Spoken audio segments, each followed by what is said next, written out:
ask them one simple question. What is it that they'd like to have more balance in their life?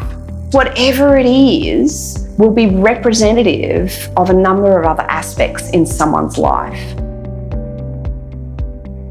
So when someone walks in this door, they come and sit on the very comfy blue couch, and I ask them one simple question.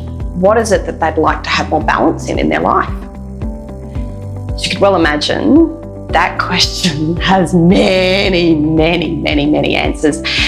And the really important thing about that question is that the answer doesn't matter. Somebody comes in, asks them what they'd like, and they go, oh, would have just been nice to get here with ease. Excellent. So then let's work on ease, because whatever it is will be representative of a number of other aspects in someone's life. Clients who have worked with me for a long time know that what they do is they come in and they just start telling me about their week.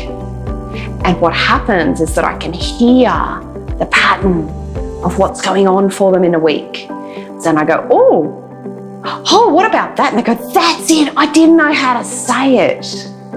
So between them and me, we get a conversation going, and I'm already listening for the undercurrent, because I've got inside their thought processes and found what they didn't know they were saying. So I write that down on a piece of paper in front of me, and we begin. We open up their energy system. I do that by literally touching access points on them. That's as physical as this work is. The reason I need to do that on the physical body if someone is here is that it gives us a much greater direct permission to the system to say, yes, that's what I want to do. So those points that I touch are opening up different aspects of our energy system. I can also complete this process remotely, which allows people to get on with their life and still receive all the energy goodness of an in-house session.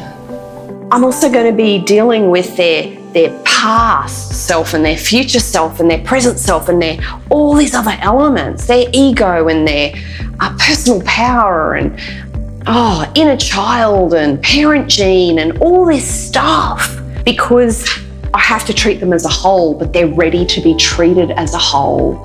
So someone can have been impacted by something quite traumatic.